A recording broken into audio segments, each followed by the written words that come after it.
Hi everyone, Chaz916 here.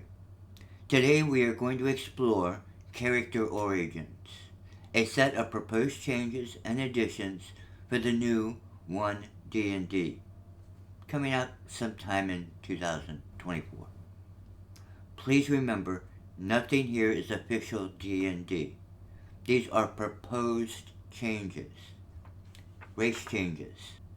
Subraces are being replaced with lineages and in some places legacies. We're not really sure about the difference. Hasn't been spelled out yet. Half races aren't listed in the new rules. They are considered DIY. You get your speed, your size, and your special traits from one of your parents. You pick. And then all your physical attributes or your physical characteristics, your ears, your skin, color, all of that stuff, those features you can take a mix, your choice, from both of your parents. The last change to races is involving attributes. Attribute bonuses are no longer attached to your race. We're going to go into that more in detail later on when we talk about backgrounds. Interesting changes to existing races. Humans. Humans have two traits, versatile and resourceful, and they now have two sizes, medium and small. Tieflings no longer have bloodlines, they now have legacies. And there's three of them. They seem to be more general than the bloodlines were. They are abysmal, psionic, and infernal. And the last racial change that I noted was a little surprising. Dwarves have no dwarven lineages. There's no hill dwarves and no mountain dwarves. We have a new race, the Ardling. The Ardling are a supernal race of small or medium humanoids with animal heads and animal features with celestial legacies. The legacies are exalted, heavenly, and idyllic. Background changes. It seems backgrounds are being tweaked to take on a more expanded role in the game. Backgrounds now give attribute bonuses or ability score increases.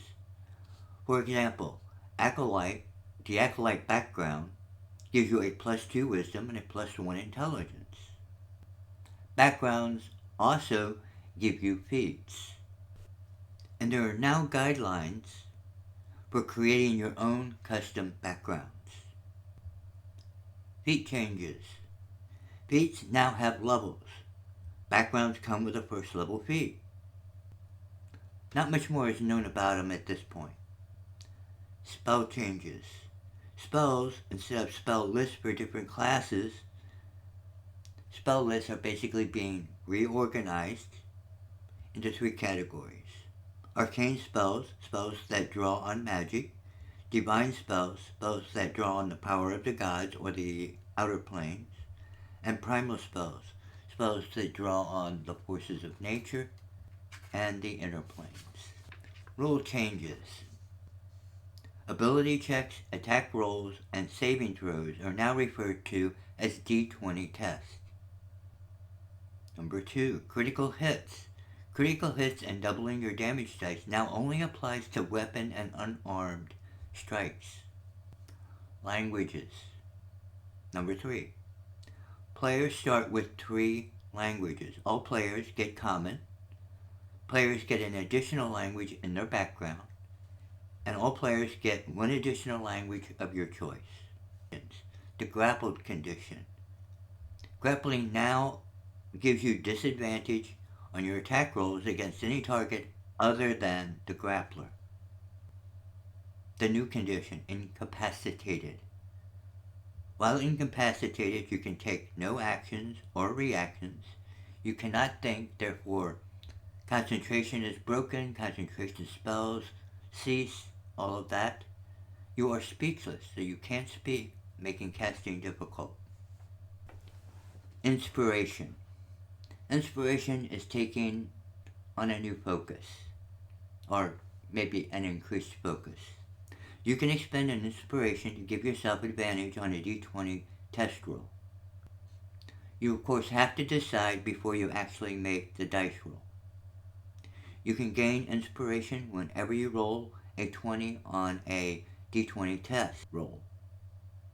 Your DM can also award you inspiration, for good role playing, things like that. You only get one inspiration at a time, and you use inspirations, obviously when you use them, and at the start of a long rest. Okay guys, that about does it. Thanks for joining me here, and for the likes and subscribes. Bye for now. See you on the next one.